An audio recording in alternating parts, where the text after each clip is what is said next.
जय हिंद साथियों, मैं प्रदीप श्रीवास्तव आपका कानपुर जेएस अड्डा में स्वागत करते हैं।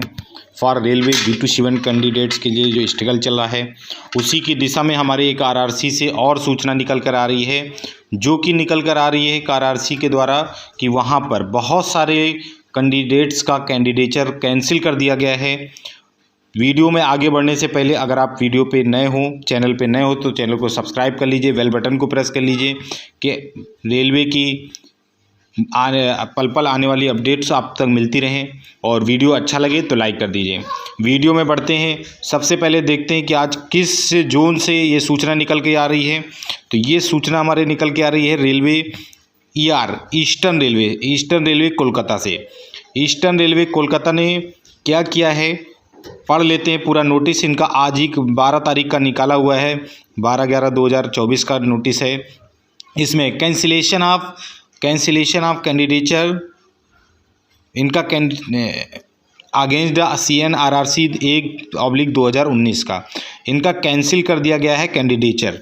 क्यों कैंसिल किया गया है इसके बारे में बढ़ने से पहले आप चेक कर लीजिए, मैं आपको बताता हूं और दिखाता हूं कि उनका कैंडिडेचर क्यों कैंसिल किया गया है। पढ़ते हैं, पूरा नोटिस पढ़ लेते हैं, देख लेते हैं, समझ लेते हैं कि इनका क्यों नेट और कैंडिडेचर कैंसिल किया गया है और इनसे अब किन को फ़ायदा होने वाला है, किन कैंडिडेट्स को इनमें मौका मिलेगा, किन को फ़ायदा होगा और क्या अब वैकेंसी क्लोजिंग की ओर है। क्योंकि जहां से भी आ रहा है और सभी जगह से कहीं ना कहीं आपको देखने को मिल रहा है कि कैंडिडेचर जल्दी आपको नोटिस निकल रहे हैं। तो पढ़ते हैं। Document verification for the PWD and non PWD candidates again the CNRRC 1/2019 was held from 24 फरवरी से लेकर 16 मार्च 2023 और 24 मार्च को किया गया था। ये फर्स्ट DV कराया गया था इनका 24 फरवरी से लेकर 16 मार्च के बीच में, और बैकलॉग की डेट दी गई थी 24 मार्च को।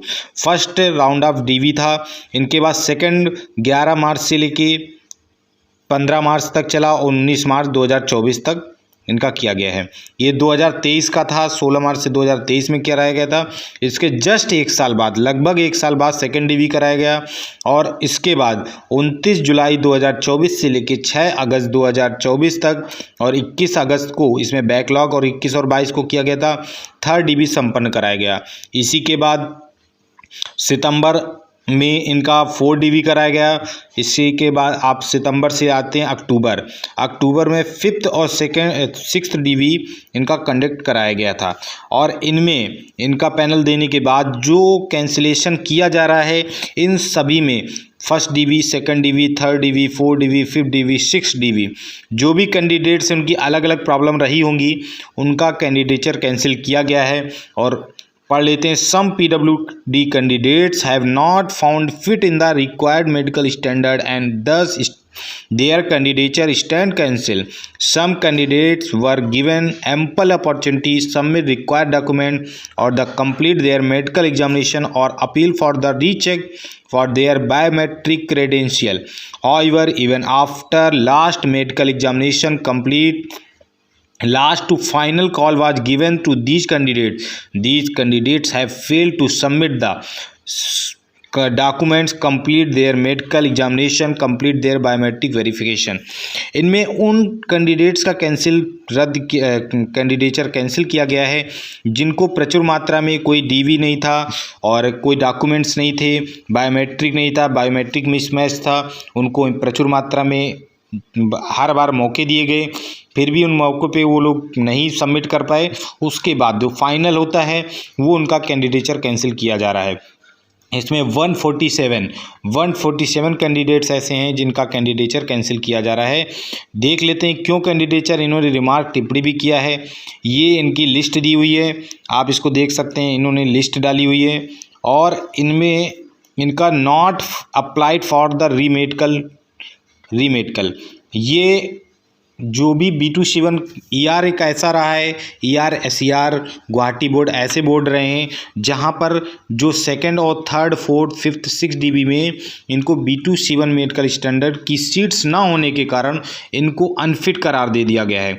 अनफिट B2C1 क्योंकि उनको B1 तक ही सीट थी। आपको मालूम है सभी जगह TM4 की सीट बची हुई है, अगर नहीं मालूम है तो TM4 की सीट सब जगह बची हुई हैं, क्योंकि अभी भी 1300 से लेके 1200-1300 कैंडिडेट्स B2C1 कैंडिडेट पेंडिंग है और इनमें B2C1 की सीटें ना होने के कारण इन्होंने फिट नहीं किया है, उसको अनफिट मान लिया। इन्होंने जो भी रीमेडिकल अप्लाई नहीं किया है उनका कैंडिडेचर रद्द कर दिया है और इनमें सभी में दिया हुआ है कि कैंडिडेचर क्यों रद्द किया गया है, not applied for the re-medical में ना अप्लाई करने के कारण इनका कैंडिडेचर रद्द किया है। आगे बढ़ते हैं।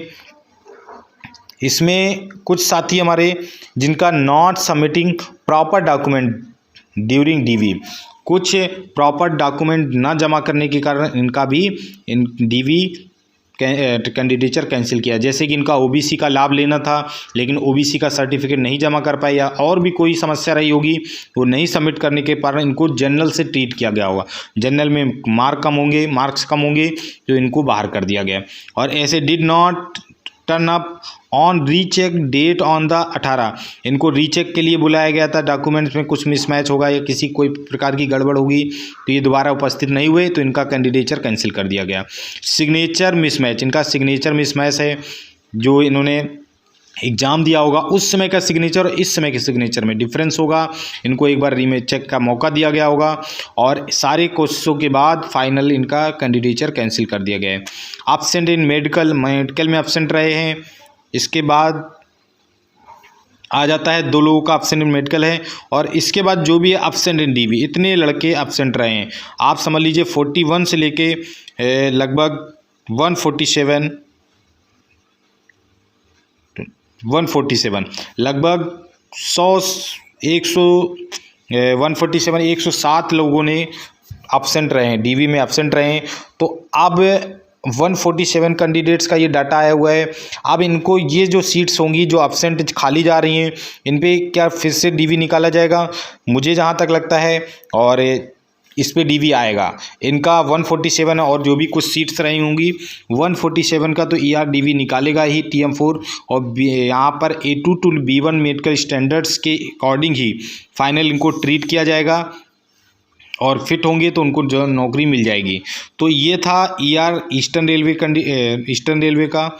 और इसी के साथ अब इसमें B2C1 को भी कंसीडर नहीं किया गया। बहुत सारे साथी मेरे कमेंट कर रहे थे कि इन्होंने B2C1 को नहीं कंसीडर किया जा रहा है, तो आप सही कह रहे हैं, इसमें B2C1 को इन्होंने कंसीडर नहीं किया है पोस्ट ना होने के कारण, क्योंकि ऑलरेडी पेंडिंग थे। लेकिन यहाँ पर ER ने सभी B2C1 को लगभग 165 लोग पेंडिंग थे, सभी को फाइनल जॉब दे दिया है। और अब जो कैंडिडेचर कैंसिल किया जा रहा है इसको मानते हैं कि अपनी ये जो वैकेंसी है 1/2019 की, ये फाइनल स्टेज में है, जो इसका डेट आ रहा है वो अपनी फाइनल स्टेज में है। तो इसी के साथ अभी हमें और RRC से नोटिस देखने को मिलेगा। तब तक हम लोग B2C1 के लिए जो प्रयास कर रहे हैं कि अपना वर्क होना चाहिए तो होना चाहिए, तो और फिर किसी से नई सूचना मिलती है तो फिर आपके साथ उपस्थित होते हैं। और अगर आप अभी भी चैनल को सब्सक्राइब ना किया हो तो चैनल को सब्सक्राइब कर लीजिए, बेल बटन को प्रेस कर लीजिए, जिससे पल पल की रेलवे की हर एक अपडेट आपको मिलती रहे। जय हिंद साथियों, फिर मिलते हैं नेक्स्ट अपडेट में।